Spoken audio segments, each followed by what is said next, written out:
정봉주의 정치쇼 1부 순서 들어가겠습니다. 뉴스 브리핑. 자, 정상근 미디어오늘 기자 자리하셨습니다. 네, 안녕하십니까. 예, 무슨 기사로?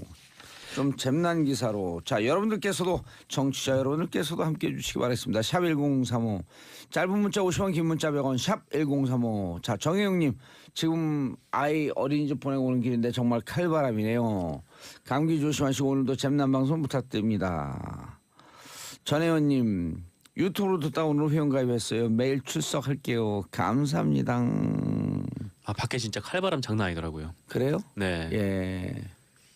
칼바람 그리고 근데 이제 이게 제가 지금은 안 그런데 옛날에 그 겨울 스포츠를 했었거든요. 아, 어떤 종목이요? 뭐 스키라든지 이제 이런. 아, 예. 근데 그때 이제 뭐 돈이 많이 드는 게 아니고 제가 그쪽에 이제 강원도에 스키 국가대표 출신들 지인들이 많아갖고 예. 그럼 같이 가서 타고 그러거든요. 예.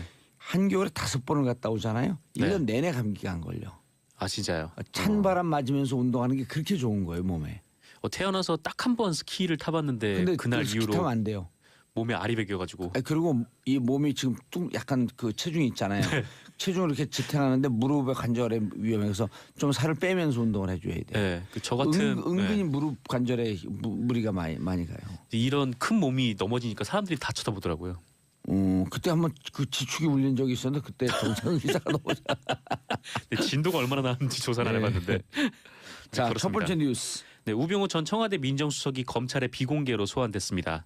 네, 불법 사찰 의혹과 관련된 혐의인데요. 예. 그 우병우 전 수석이 검찰에 소환된 것은 이번이 5번째고요. 그 지난달 29일 날 소환이 됐으니까 약 2주 만에 다시 소환이 된 거죠.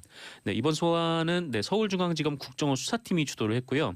10일 오전 10시에 출석을 해서 오후 8시 10분까지 이어졌다고 합니다. 예. 그 우병우 전 수석은 지난해 3월 25일에 그 국정원에게 그 정권의 비판적인 교육감들을 사실상 사찰하라 이런 지시를 내렸고, 아니 이렇게 불법을 했는데도 어떻게 그렇게 구속을 못 시켜요?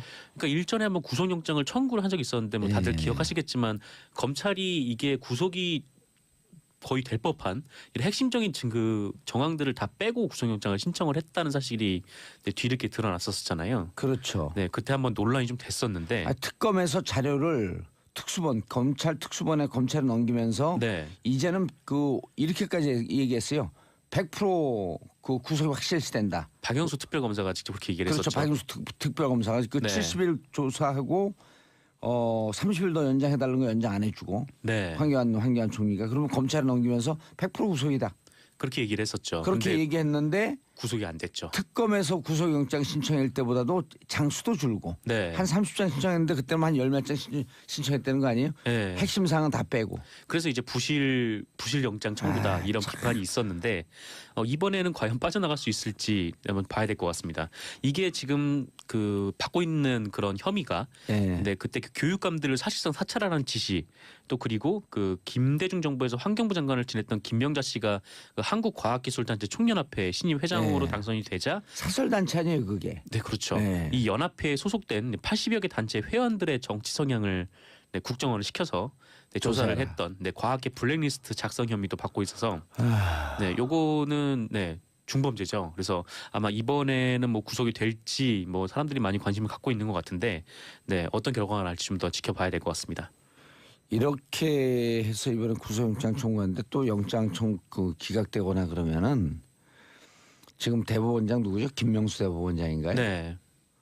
진짜 사법부 반성해야죠. 반성하는 정도가 아니라 반성하고 실행에 옮겨야지. 그러니까 안 그래도 지금 사람들이 영장 전담 판사들에 대해서 굉장히 권순호 네. 오민석 이름을 또, 다 외우시네요. 예, 역시. 강구영.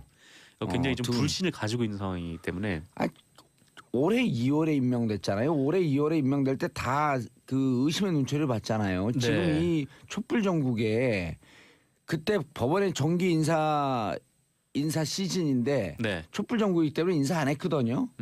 검찰도 인사 안 했어요. 일부만 인사했어요. 네, 일부 맞아요. 인사 중에 특히 영장 전담 판사들만 임명을 하는 걸 보면서 다 보수적인 색채의 그 영장 전담 판사들로 하면서 그래서 사람들이 이렇게 의심한 거 아니에요. 앞으로 있을 재판에서 줄줄이 구속영장 다 기각시키려고 그런 거 아니냐. 그런 예측이 현실화된 거예요. 그렇죠. 이제 상당 부분 중요한 피의자들이 다 구속영장이 기각이 되면서 예. 이제 논란이 많이 됐었죠. 권순호, 오민석 부장판사고요. 네. 그다음 강부영은 일반 판사고요. 네, 영장 전담 판사 예. 세 분인데, 네 그렇습니다. 그러면은 그래서 제가 지난 방송에서도 다른 방송에서도 그랬거든요. 네, 아니 김명수 대법원장 뭐하냐 이거 그 지금 인사촌 아니지만 인사 이동 시켜라. 그랬더니 그럴 순 없대요. 아 그래요. 그게 무슨 법적 근거가 있나요? 이게 뭐 글쎄요. 근데 이게 그 뭐 구속영장 기각과 관련된 부분은 아니지만 그 적부심 심사에서 김관진 예. 석방이 됐었잖아요. 예. 그때 이후에 뭐 이제 그 김명수 대법원장께서 좀 뭐랄까 하여튼 그 사법부를 적부심 흔들지 결과를 마라. 놓고 네 사법부를 뭐 정치적 관점에 따라서 좀 이렇게 왔다 갔다 한다 뭐 그런 말씀하셨는데 여기에 대해서 현직 판사가 반박하는 글을 올려서 그것도 예, 네. 인천지방법원의 부장판사 부장판사 신광열 네. 판사에 대해서 김동진 판사가 비판했죠. 그랬죠. 네. 네. 어쨌건 뭐 그런 일도 있었고, 네. 어쨌건 그 이번 김동진 판사는 예전에 원세훈 네, 그 국정법은 위반, 선거법은 무혐의 하니까 지록 위반 판결이라고 하면서 비판했던 분이에요. 그랬다가 징계를 받으셨죠. 징계 2개월 정직. 그럼 2개월 정직 지금 맞거든요. 결국 네. 4년 받았으니까 정직 풀어주지도 않아요. 그렇죠. 예, 뭐 그건 뭐 무혐의 됐다네. 어쨌든 근데 성남 그 지방법원에 있다가 인천으로 또 갔어요. 원래 성남 다음에 서울이거든요. 네. 또 물 먹은 거죠. 아, 뭐 네, 그렇게 우리도 볼 물 수가 먹죠. 있는 거군요. 네. 물 드세요. 전 앞에 커피가 있어서 저는 커피로 예. 하겠습니다. 우리 사회가 물 먹이면 뭐 우리도 먹어줘야지. 네. 아, 맛있네요. 자 다음 뉴스. 네, 그 그래서 우병우 이번에 구속영장 청구되면 될 거다. 오늘 구속영장을 청구할 방침이라고 했으니까 일단 아, 구속영장이 청구가 되는지 좀 봐야 되고요. 이번 주 안에 스트레스 날도 추운데 스트레스 게이지 높아지는지 스트레스 게이지 해소되는지 한번 지켜보겠습니다. 네. 다음 뉴스 갈까요? 예.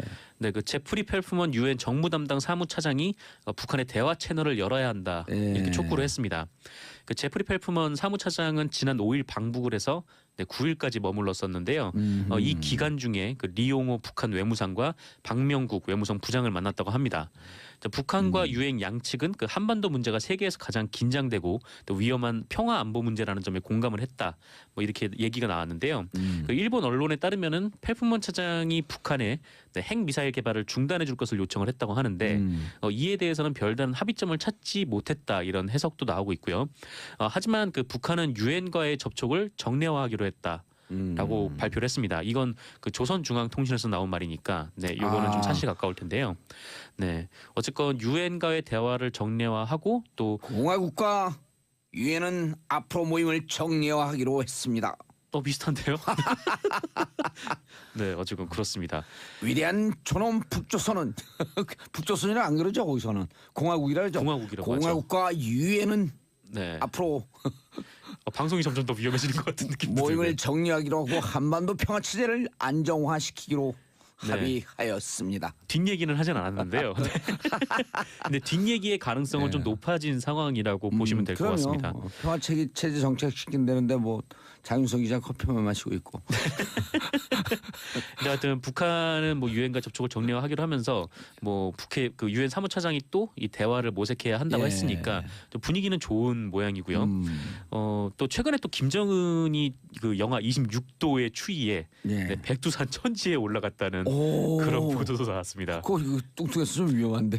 그렇게 근데 거기 올라가 가지고 예. 네, 그 주머니에 손을 넣고 이제 먼 산을 바라보는 듯한 그런 사진이 찍혀왔던데 예. 이게 김정일도 중대한 결정을 내릴 때 백두산 정상에 올라갔었다고 해요. 그래서 김정은도 뭔가 이제 중대한 결단을 내리는 거를 네, 일종의 이제 포장하기 위해서 좀 그런 좀 이제 벤치마킹하고. 네, 일종의 액션을 취했다. 그럼 한반도 라고 볼 평화 수도 있죠. 체계가 급진전할 수 있다 이런 얘기인가요? 아니면 실험할 건 다 했는데 이제.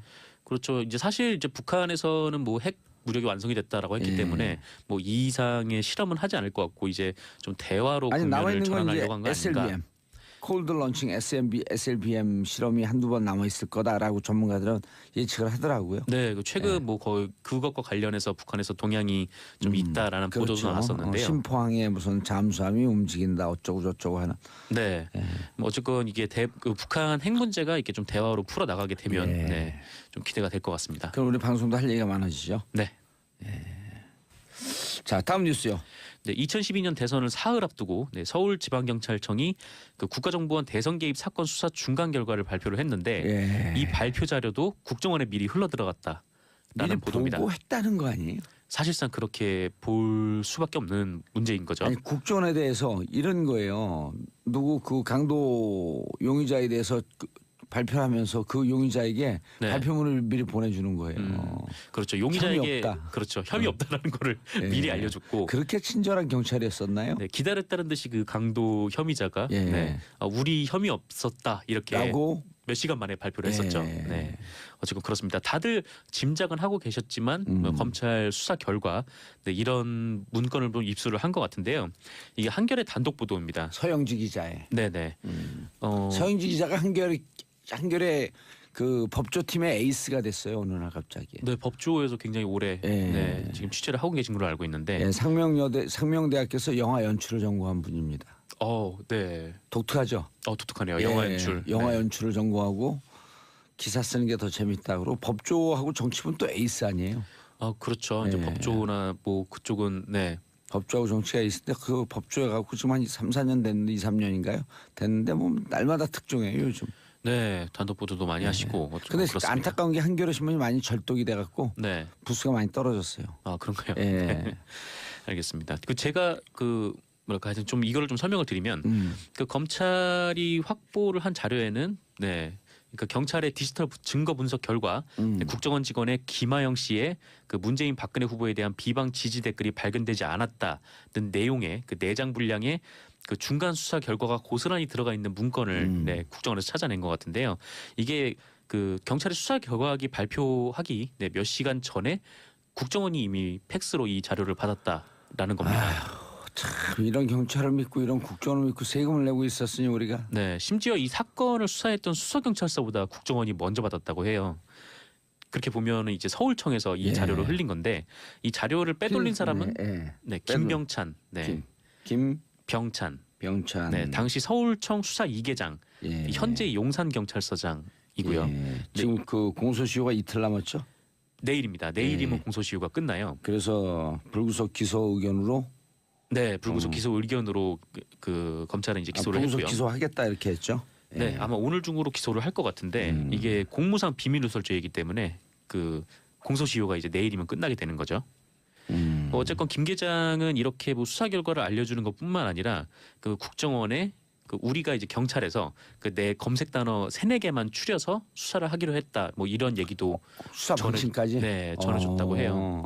참. 그때 예전에 뭐 CCTV가 나온 적 있잖아요. 그 사이버 수사대에 CCTV가 나왔었는데 딱 그 CCTV 당시 영상을 보면 계속 이제 거기 서울경찰청 직원들이 뭔가 증거를 하나 발견하고 서로 이제 뭐 환호하고 좋아하고 막 그러다가 갑자기 뭐 어느 순간부터 이거 어떡하지 또 나왔네 막 이렇게 좀 분위기가 좀 전환된 적이 있었는데 이때 어쨌거나 이제 서울경찰청에서는 좀 이렇게 수서경찰서에도 뭐 그렇게 얘기를 했다고 하죠. 그러니까 100여 개의 키워드 중에 이거를 3-4개로 추려가지고 그것만 수사를 하라라는 거였는데 사실상 이제 범죄 증거를 은폐했다라고 봐도 이제 무방한 그런 내용입니다. 아휴, 경찰을 도둑을 잡으라 그랬더니 도둑을 숨겨주고 강도를 잡으라 했더니 강도하고 짝짝꿍을 하고 네. 국가 안보를 바로 세우라 그랬더니 국가 안보를 말아먹고. 그렇죠. 근데 그 기준도 참 뭐랄까 하여튼 도둑이 힘이 세면 봐주고 도둑이 힘이 약하면은 이제 그런 것도 없고. 이런 사람들 어떻게 처벌해야지 어떻게 해야 되나. 그 처벌 못하고 맨날 방송에서만 얘기하면 방송하는 우리는 이러려고 방송했나 하는 자괴감 만들고. 네. 예. 그런데 철저하게 수사를 해야 될 것 같습니다. 그런데 곧 끝날 때가 됐고 이거 초등학생 꼭 한번 좀 해야 되는데. 초등학생 이거 제목이라도 얘기하고. 네, 초등학생 자녀를 돌보기 위해서 직장을 그만두는 엄마들이 통계상 올 2, 3월에 15,000명이나 됐다라는 소식입니다. 아이들 돌보기 위해서요. 네. 돌봄 서비스 말로만 하지 말고 예산 팍팍 편성해갖고요. 직장 다니면서 애들 키울 수 있게끔 해주시기 바라겠습니다. 자유한국당이 계속 막고 있다는 뭐 그런 보도도 오늘 나오긴 당을 했는데. 떠나서 무조건 해야 됩니다. 네. 자, 인사하시고요. 네, 감사합니다. 정상훈 기자님 비상근이죠 오늘은. 예. 자, 2부 최반장으로 돌아옵니다. 채널 고정하소서. 정봉재 정치쇼 2부 순서 들어가겠습니다. 자, 여러분들이 기다리던 2부 순서 타이틀은 최반장. 그런데 오늘은 최박장. 자, 자, 함께하실 분 최영일 평론가님 최. 안녕하세요. 예, 장윤선 기자님 짱. 네, 안녕하세요. 반균 기자님 오늘 사정상 못 나오셨어요. 정치 이슈에 처음 인사드리는 분 박연미 경제전문 기자님. 안녕하세요. 예, 누구라고 얘기해야죠. 아, 예, 저는 지금 무적 됐습니다, 기자라고 일하고 박연미. 있습니다. 네, 무적 기자는 뭐예요? 네, 적이 없는 기자죠. 오. 무적. 네, 아무도 못 당하는 거예요? 그렇죠. 그럼요. 오. 천하무적. 네. 적이 없으면 여기만 있어요? 이런 부러워요. 개그, 이런 개그 위험합니다. 이렇게 네, 네. 웃으면요 네. 아재된 거예요. 아, 그러니까. 그러네요. 아, 근데 적이 없다는 거는 진짜 대단한 건데요. 그렇죠. 네, 왜냐하면 대충 적이 다 많거든요. 맞아요. 기자들은 어떤 그렇죠. 기사, 특히 예. 정치부 기자들은 요즘 많이 까이니까 좀 무서워요. 적이 없는 사람을 전문용어로 무걸호인이라 그러고 무걸호인은 기사를 쓸 수가 없어요. 아이고 기사의 핵심은 가시거든. 뼈가 있어야 한다. 그럼요. 네. 예. 자, 첫 번째 뉴스. 근데 반경 기자는 왜 안 나와요? 이제 안 나온대요? 아닐 거예요. 아 최근에 예. 직장을 옮겨서 예. 오늘이 첫 출근입니다. 오늘 주간 경향으로 주간 옮겼어요. 경향으로. 예, 첫 경향으로. 출근을 방송을 나올 순 없잖아요. 회사를 가야지. 예. 첫 출근은 9시까지 하나요? 그럼요. 우린 방송 10시부터인데 9시 갔다 오는데 자 찍고 출근표 띵 찍고. 예, 자, 첫 번째 뉴스. 네.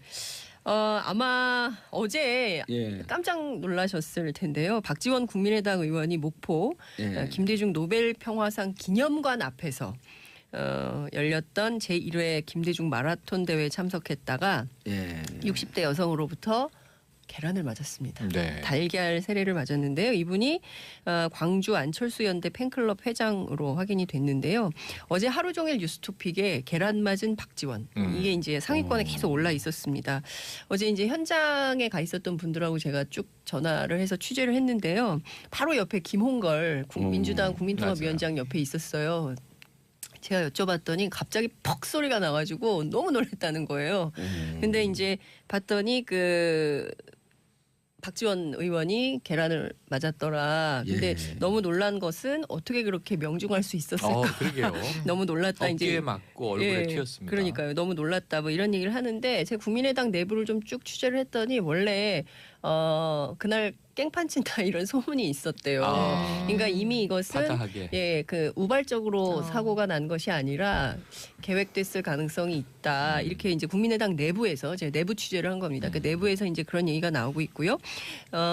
그래서 일부 호남 지역 의원들도 굉장히 의미 있는 행사지만 참석하지 않은 분들이 있는 것 같습니다. 그러니까 이런데 괜히 깽판 친다는 소문이 있는데 공연이 갔다가 불미스러운 일에 복면을 당하게 될까봐 아예 가지 않는 이런 경우도 있었다는 거고요. 예. 근데 이제 현장 굉장히 아수라장이었어요. 그러니까 안철수 대표 물러가라. 막 그렇죠, 예. 맞아요. 물러가라 이런 것도 있었고 그리고 또 철수하라.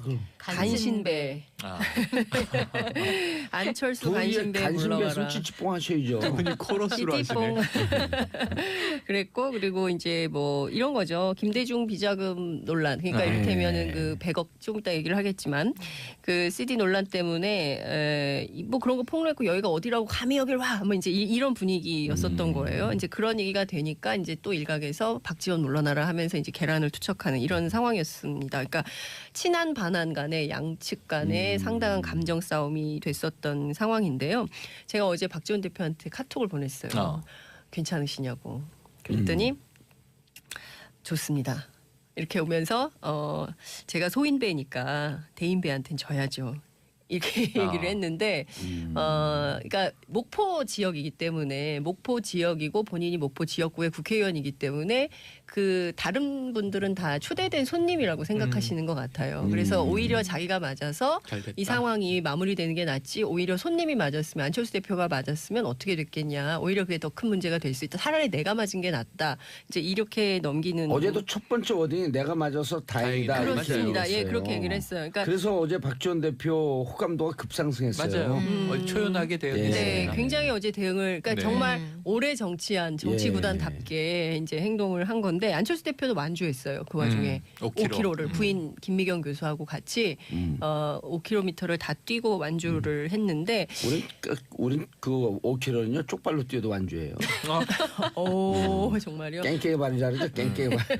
깨끔 근데 이제 제가 이제 드리고 싶은 얘기는 이런 겁니다. 목포는 네. 그 김대중 전 대통령에 대한 상징성이 엄청나게 큰 지역입니다. 그러니까 그렇죠. 아직도 어르신들이 네. 이제 취재를 가면 아직도 이제 그 좌판 깔고 이렇게 장사하시는 어르신들 여쭈면 아직도 우리 선상님이에요. 아, 하이도 목포 예. 신안 목포 네. 신안. 신안. 예, 그러니까 아직도 이제 선생님 이렇게 이제 추앙받는 분인데 어쨌든 영원한 비서실장인 박지원을 향해서 계란을 투척해서 이른바 모욕을 준 것이기 때문에 국민의당 내부에서도 우리 이제 굉장히 어려워지겠다. 끝났다고 봐야 된다. 이런 얘기들이 나오고 있어요. 그러니까 굉장히 당이 지원 대표 개인으로는 정치로 보면 네. 순수히 정치 공학적으로만 셈법으로만 보면 엄청난 본인에게는 플러스. 네, 그렇죠. 그리고 이제는 국민의당을 털고 민주당과 손을 잡을 명분도 세운 거고. 세운 거죠. 예. 사실상 예전에 정치적으로는 훨씬 플러스죠. 계란 맞은 정치인 치고 득이 없었던 분은 없어요. 김영삼 그럼 저한테 하나 전 던져주세요. 대통령, 노무현 전 대통령, 네. 또 정원식 총리. 외대 사태. 네. 정원식 국무총리 국정을 반전시켰죠. 그렇죠. 사진 한 장으로. 예, 사진 한 장으로 그래서 완전히. 뭐 계란은 큰 문제가 아닌데 그런데 이제 안철수 대표가 바로 옆에 없었기 때문에 예. 이 우원식 의원에게 생색을 네. 냈어요. 예. 네. 아이고 이거 집권 여당 민주당이 예. 맞았어야 되는데 내가 맞아서 다행이네 예. 이렇게 얘기를 해서 예. 어제 맞아요. 분위기는 굉장히 네. 좋았습니다. 개인 배 아. 마케팅. 예. 그러니까 우원식이 맞아야 되는데 내가 잘못 맞았어 이제 이렇게 얘기를 했는데 제가 우원식 대표한테 전화했어요. 그래서 박지원 대표 왜 그러는 거냐 그랬더니 우원식 대표 얘기가 아 몰라 왜 내가 맞아야 돼 이렇게 얘기를 하는데 민주당으로서도 그 목포 지역 민심을 상당히 이제 이를테면은 경쟁이잖아요. 내년 지방선거 앞두고 예. 민주당과 국민의당이 경쟁해야 되는 이런 상황에서 민주당 입장에서도 어떻게 보자면 좀 민심을 상당히 얻는 계기 그리고 이제 일종의 이제 누가 더 적통이냐 그러니까 국민의당이냐 민주당이냐 이게 논쟁도 좀 있는 거잖아요. 그 지역 여론 안에서는 근데 그런 측면에서 보자면 박지원 그리고 민주당에게 상당히 플러스된 상황이었다 이렇게 볼 예. 수가 있을 것 같은데요. 국민의당은 점점 더 호남에서 이제 어려워지겠죠. 어려워질 예. 것 같아요. 그래서 당 내부에서도 지금 금도를 넘은 거거든요 이게. 예 그래서 하지 말아야 할 일을 한 거예요. 그래서 이제 당 내부에서 그래요. 참 정신없는 사람들이다. 제 1회 김대중 마라톤 대회라는 그 상징성에 계란을 던졌기 때문에 이거는 그 어떤 것으로도 해결이 안 된다. 이제 이렇게 그 우리가 어떻게든 이거를 풀어야 되는데 큰일 났다. 이게 어제 상당한 위기감이 있었어요. 박 전 대표 어제 조금 더 위트가 있었으면 완주해갖고 우승한 사람에게 네. 계란 한 판을 딱 접는. 그 완전 그 던진 사람들의 정치적 의도가 희화화되는 거거든요. 네. 당신들이 해봐야. 아, 완주하신 분들한테 예. 아니 완전 구운 달걀 하나씩. 아니 그럼 제명 딱 큰 판 한 판. 그럼 이제 사진 찍혀나갈 거 아니에요. 사진 계란 맞은 모습과 계란 한 판. 그렇죠. 그러니까 지금 어찌됐든 국민의당하고 이제 바른정당 통합 계속 하려고 하는데 이 상황에서 이런 사태까지 벌어지고 특히 이제 박주원 최고위원회 앞서 이제 제가 말씀드렸던 김대중 전 대통령에 대한 비자금 의혹을 제보했던 당사자이고 사실 이게 은행에서조차도 초반에 이게 가짜라는 거를 양도성 예금증 100억짜리 네. CD가 네. 가짜라는 것을 밝혔어요. 근데 주성영 당시 의원이 이거 검사 출신인데 최소한 사실관계 확인도 안 하고 그냥 묻지마 폭로를 했다는 것도 사실은 굉장히 큰 비난의 문제입니다. 대상이죠. 예, 당시 국회 법사위에서 했던 건데요. 그 자체도 문제지만 이것을 거짓 제보한 당사자가 또 국민의당의 최고위원인 그분들은 거짓 증거 제보가 이게 몸에 뱄나 봐요. 예? 그 문근용 씨. 네, 맞아요. 그것도 똑같은 케이스 아니에요. 그렇습니다. 확인되지 않은. 네. 근데 국민들을 굉장히 띄엄띄엄 보시는 거죠. 그렇죠. 이거 금방 확인되는 건데 도덕질과 거짓말은 습관이라고 하는 거 습. 습. 불교에서 가장 위험한 건 습이라냐 습. 습. 음. 네. 수십 회의 윤회를 거듭해도 습은 고칠 수 없다. 아, 그럼 심각한데요. 예. 그걸 이제까지 몰랐다는 거예요? 나도 오늘 처음 알았어. 네, 어쨌든 이제 12월 이전에 통합론이 마무리돼야 될 것 같은데 물 이게 건너갔죠. 예 아마도 합의 이혼 형태로 갈라서게 되지 않을까 이런 관측이 나옵니다. 중도에서 39명 중에서 중간에서 갈등하고 결정 못하고 있던 분들이 10명 플러스 마이너스 되잖아요. 네. 그분들이 이렇게 되면 이쪽으로 기웁니다. 반 안쪽으로 기울어요. 저러다가 진짜 막 가자는 집단 아니야? 그래서 지금 합의 이혼 얘기도 나왔는데 예. 39석 아닙니까? 예. 최명길 의원이 의원직 상실해서 그렇죠. 네. 그럼 과연 누가 38명 된 거 아니에요 이제? 아니 39명. 9명. 40석이었어요. 예, 만 40석. 그래서 과연 이제 원내 교섭 단체를 어느 쪽이 유지할 거냐? 지금 그것도 묘한 또 긴장감이 흐르고 있습니다. 아니 비례는 글쎄 비례도 남아 있으면 그 당을 유지하는 쪽이 유리할 텐데 다수면은 그거 유지해야 되지 않나? 그렇죠. 소수 합하자는 사람이 소수는 나가야 되는 거 아니에요? 나가기 싫은 거죠. 특정 입장을 그렇죠. 지금 말씀하고 제 계십니다. 얘기를 계속 취재를 해보면 나갈 서로 안 사람 나가죠. 나갈 사람 아무도 없다는 거예요. 네. 누가 아니, 나가냐? 저 서로 엄동설하네. 밀어내기는 그렇죠. 서로 그렇죠. 밀어내기는 하고 있지만 나갈 사람은 나갈 없고. 사람은 없다는 거예요. 누가 나가겠냐는 거예요. 선거 앞두고 정말. 네. 그러니까 그나마 이 간판이라도 있어야 선거 해보는데 지금 큰일 났다. 그러니까 내부에서 엄청난 그 얘기가 나오고 있어요. 예. 그리고 이제 안철수 대표의 정무 감각에 대해서도 굉장히 비판적인데 제가 정부관가 있기나 해요.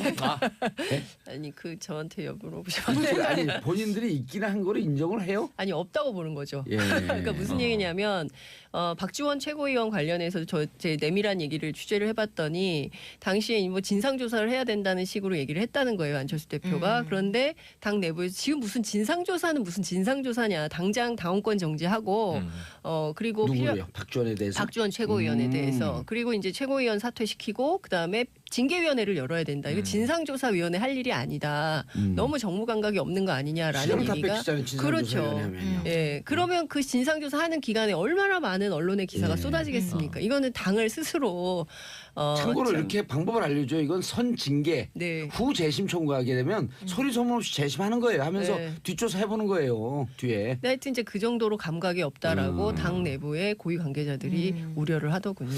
오늘 뭐 그 불교 얘기 나왔는데 계속 불교 쪽으로 할까요? 그 안철수 대표가 무소유 정신이 나와요. 정무감각 무소유.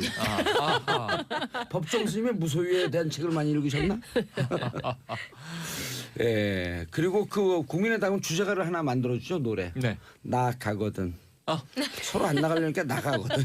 조수미 씨 노래잖아요. 예. 좋은 조수미 씨 노래인데. 죄송합니다. 이 좋은 노래, 아름다운 노래를 이런 그 콩가루 상황에 아이고. 마구 적용을 해갖고 그래도 할 수 없어요. 내 입은 내 맘대로. My mouth, my mom. 아니 그거는 미국 분들이 해석하면요. 내 입은 나의 엄마? 뭐 이렇게 해석된단 신체 말이에요. 발부는 수식은 뭐라. 작두 탔다 오늘. 그러네요.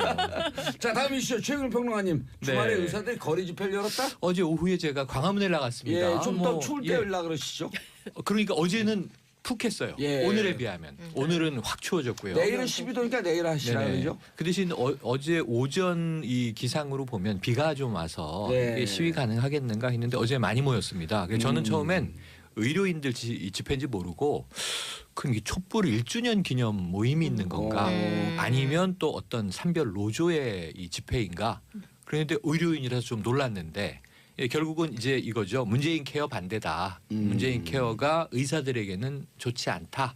왜냐하면 이게 비급여를 급여로 많이 전환하는 거예요. 예. 그래서 보험 혜택은 더 커버리지가 넓어지는 거고 그렇다면 역으로 기존의 의사들은 좀 비급여에 의존해서 수익을 챙겼던 게 많았던 거 아닌가. 그 비율로는 이제 16%가 조금 넘습니다. 이게 이제 급여로 포함되는 거예요. 정부는 또 31조 예산을 이제 맡아 또 안아야 됩니다. 이런 상황에서 어제 제가 이렇게 직접 보니까 이렇게 큰 피켓들하고 현수막이 있는데 거기에 환자가 행복해야 의사도 행복하다 이렇게 써 있어요. 근데 지금 이 시위의 내용은 의사가 행복해야 환자도 행복하다 이렇게 좀 바꿔야 되는 것 같아요. 선호를. 근데 저는 그것도 인정은 해요. 사실 의사가 마음 편하고 행복해야 환자들도 더 집중해서 케어할 거란 생각을 하는데 결국 이 문제는 급여 비급여의 싸움으로 문재인 케어 반대로 보여지지만 오랜 갈등인 이제 의료 수가 문제일 의료 수 수가 있다. 문제요. 네네. 네. 의료 수가 현실화, 적정화 맞아요. 이게 어디냐. 그래서 저는 의사분들을 또 무조건 비판하는 것도 문제고 옳지 않죠. 그거. 정부를 무조건 비판하는 것도 문제고 절충선을 빨리 찾아야 한다. 문재인 케어는 가야 할 길인데 문제는 의료인들도 거기에 동의해야지 직접 뭐 이 진료 당사자가 동의하지 않으면 계속 문제가 제기되지 않겠습니까? 그래서 문재인 케어 공론화의 접점을 찾기를 기대해 봅니다. 의료 그 문재인 케어 하는 건 좋지만 진짜 의료 수가 현실화라고 하는 거 네.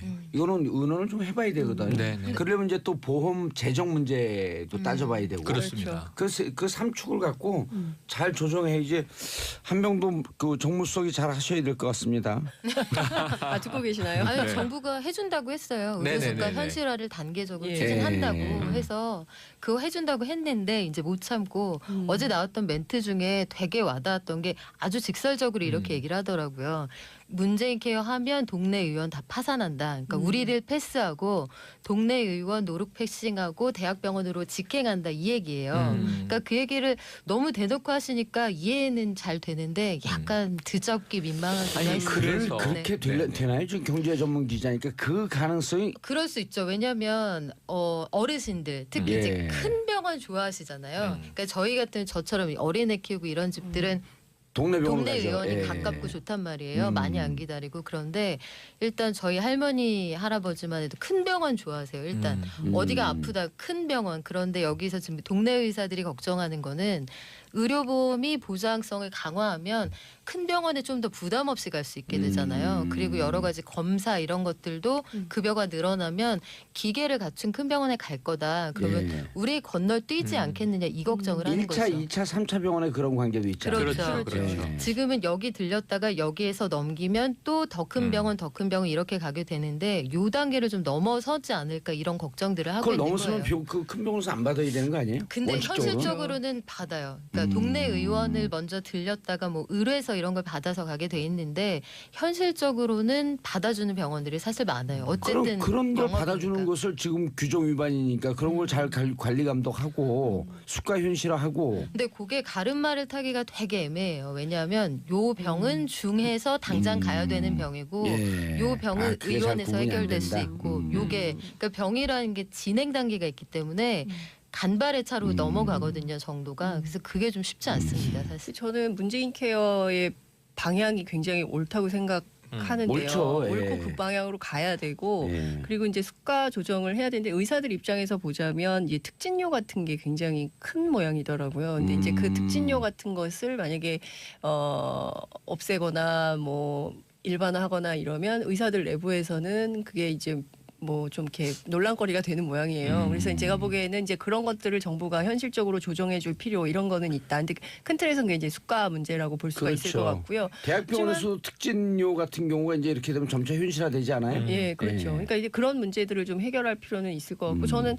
이를테면 병상 문제라든가 뭐 이런 그렇죠. 거는 너무 잘하는 정책이라고 예. 생각을 해요. 아마 시민들이 다 박수 칠 걸요. 그러니까 국민들은 찬성하고 의사들 근데 의사들이 사실 지금 전체적으로 의사들도 많아지고 경기도 어렵고 그러니까 그 맞아요. 병원에 갈까 안 가고 그래갖고 실질적으로 운영하는데 어려움을 겪는 의사들이 꽤 많아요. 그래서 이분들이 님비나 뭐 이런 현상을 보지 말고 그 현실적으로 머리를 맞대고 그 보험 수가 현실화하는 문제, 급여 현실 하는 문제 등등을 좀 귀를 열고 좀 들어줘야 돼요. 그래서 의료 단체가 예. 이거예요. 어제 시위는 한번 보여주자. 아하. 우리도 좀 울분을 토해내야 되니까. 잘하셨어요. 오케이. 예. 왜냐하면 근데 그 안에 너무 여러 가지 이슈가 뭉쳐 있어요. 일단 자기들끼리 네. 의견 통일이 잘 안 돼. 예, 중요한 왜냐하면 게. 뭐 현수막들을 보다 보면 여러 가지가 있는데 예. 어쨌든 이 한의들이 의료 장비 못 쓰게 해라. 한의사들이 왜 이 양의 장비들을 쓰느냐 이거 문제다. 그러니까 어찌 보면 이게 또 한의, 양의 간의 또 이해 그렇죠. 충돌 문제도 드러나고 네. 이슈가 여러 개 쌓여 있는 의사들의 불만이 분출됐는데 지금 말씀하신 대로 제도화를 하려면 의사도 의료 단체의 지도부가 결성이 돼서 정부와 협상에 들어가야 돼요. 정부도 그렇게 아니, 하겠다는 그럼 거거든요. 일관되게 네. 의사를 좀 모아야 되고 또 자, 한의사들이 왜 그 양의 그 진료기구를 쓰냐라고 하지만 네. 경희대 같은 경우는 양한 협진이 또 그렇죠. 들어가잖아요. 맞습니다. 아, 그리고 21세기 콜라보 시대인데. 동서의학 뭐 근데 이 저는 종합진료를 우리의 하죠. 의료 체제가 아프면 병원 가는 게 아니라 동네마다 주치의 제도가 있어서 그렇죠. 예방이 중요한 거잖아요. 그러니까 예방의학 관점에서 동네마다 꼭 내가 아파야 감기약 먹으러 그거 받으러 병원 가는 방식이 아니라 늘 평상시에 건강을 관리할 수 있는 공적인 의료 시스템을 만들고 그렇죠. 의사들도 한번, 그 안에서 뭐 이를테면 숙가나 이런 것 때문에 문제가 되지 않게 공공의료 시스템을 제대로 갖추는 게 훨씬 중요하다고 예. 봅니다. 네티즌의 반응 좀 어때요? 네티즌 다 네티즌 반응이 찬성이죠? 아니 이게 찬반이 갈려 있어요. 예. 왜냐하면 의사들의 입장도 일리가 있다. 아하. 혹은 뭐 이거는 자기 밥그릇 챙기기 아니냐 격돌이 있는데 그럴 수밖에 없어요. 어제를 보면 의료인들 주장은 어제 이제 3만 명 모였다. 경찰 추산 1만 명 모였다는데 제가 보기에는 많이 의료인은 모였네요. 꽤 많이 모였습니다. 많이 모였죠. 그런데 지금 이게 네티즌들도 감론을 봐이거든요. 의료인이 아닌 네. 사람들 그 의료인인 척하고 껴있는 사람들 없었을까? 특별히 그래 보이진 최영일 않습니다. 평론가 여러분들. 아니요, 저는 거기서 저희 매부도 보고 아, 또 의사예요? 제 50견 오. 치료해줬던 이 정형외과 원장님도 보고 예. 그랬어요. 그랬는데 어쨌든 네티즌 이거 하나 말씀드리면 이런 사안을 좀 공론화위원회가 필요하지 않나요? 그렇죠. 공론 어. 수기민주주의가 딱 필요한 거라고 봐요. 예. 왜냐하면 환자들, 의료 소비자들의 입장도 같이 넣어서 정부, 의료인 그리고 일반 우리 국민들 네. 맞아요. 여론을 함께 묶어 나가면 좋겠고 필요하면 의약분업도 있었죠. 그동안 또 한방 양방 문제도 있었죠. 다 종합적인 대책이 필요해 보입니다. 예, 민수 형님 어쩔 수 없이 특진해야 하면 요즘 너무 힘들어요. 조대우님, 저는 뉴스는 본데 정치를 너무 몰라요. 정치쇼 듣고 정치 관심 좀 갖고 싶어요. 2주만 들으시면 됩니다. 자, 광고 듣고 저는 3부에 돌아오겠습니다. 채널 고정하소소소소. 네, 비트코인 이게 무슨 얘기인가 싶으실 텐데 예. 오늘 오전 한국 시간으로 오늘 오전 8시부터 시카고 옵션 거래소 CBOE에서 이제 비트코인 선물 거래가 시작이 됐어요. 이게 무슨 얘기냐면 아버지를 아버지로 드디어 부를 수 있게 됐다 이런 얘기죠. 그러니까 그동안은 존재하는데 홍길동 전에서 이제 비트콩전으로 바뀐 거. 그렇죠. 비트콩전이요? 비트코인에 비트코 5탄원 비트콩이 있습니다.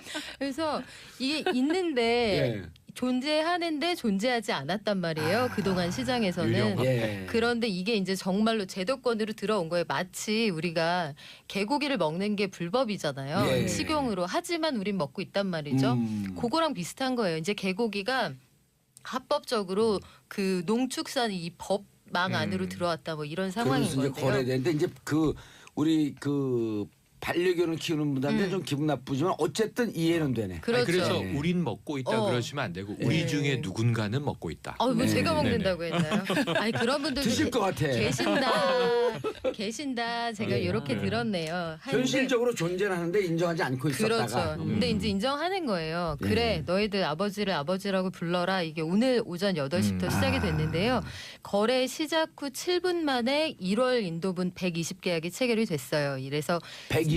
120계약. 그러니까 많지는 않죠. 계약이. 계약 체결 건수가. 아 비트코인 120개? 아니요. 계약 건수가 계약 건수가 120개. 그래서 120개의 계약 건수. 시장이 짱 열렸을 때는 16,660달러 선에서 거래가 되다가 이제 제가 9시 기준까지 확인을 하고 예. 왔는데 16,000달러 선에서 뭐 오르락 내리락 하는 것 같더라고요. 1,800만 원쯤 네네. 되겠네요. 이 정도 상황인 것 같은데 방금 저희가 그 광고 나갈 때 가격 보니까 한국 가격으로는 한 1,900만 원 정도 네, 고선에서 그 정도네요. 거래된다고.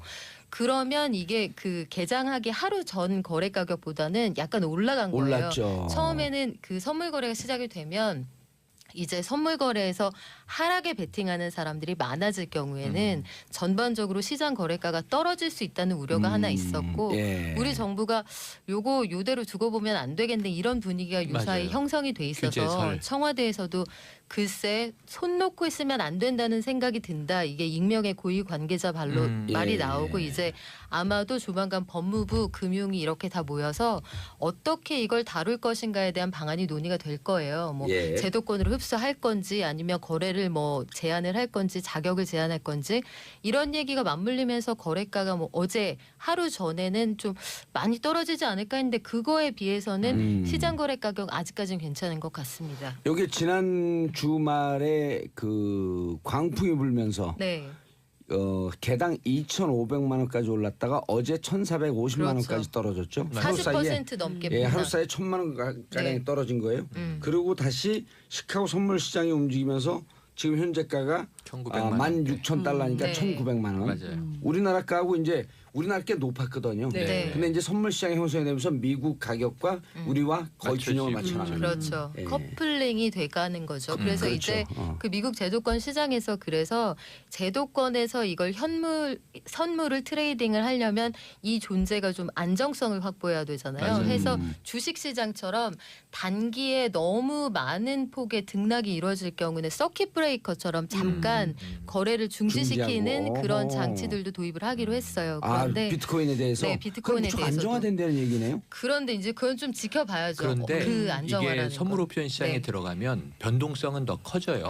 왜 그러냐면 이렇게 딱 되면은 이게 투자가들이 아주 좋아하는 게 오를 거를 예상하고 사잖아요. 그렇죠. 이게 롱 포지션인데 떨어질 걸 예상하고 베팅을 하는 경우도 나와요. 숏 그렇죠. 포지션이. 그렇죠. 그러니까 이게 게임의 룰이 아주 복잡해지는 거예요. 그러다 보니까 선물 옵션 시장에 들어간 건 금 들어가 있고 뭐 네. 밀 들어가 있고 구리 들어가 있고 이런 식인데 비트코인도 하나의 자원으로 인정받은 거라 변동성은 커진다고 보시는 게 좋을 것 같습니다. 커지고 어쨌든 상대적으로 미래 전망은 예, 조금 더 그러니까 급등락은 커지지만 말씀하신 대로 평균선은 안정된다. 예. 이렇게 생각을 하시면 큰 문제는 없습니다. 지금까지 비트코인 투자해야 되나 말아야 되나 이제 이런 분들 계셨을 텐데 들어가. 근데 이게 하라고 그럴 수는 없어요. 왜 하라고 그럴 수는 없냐면 이미 2015년에 독일에서 처음으로 네. 그 처음으로 뭐라 그래 거래 수단으로서 인정을 네. 한 거예요. 네. 그 결제 수단, 가상화- 결제 네, 수단. 네, 네. 그다음 스위스도 인정을 했고,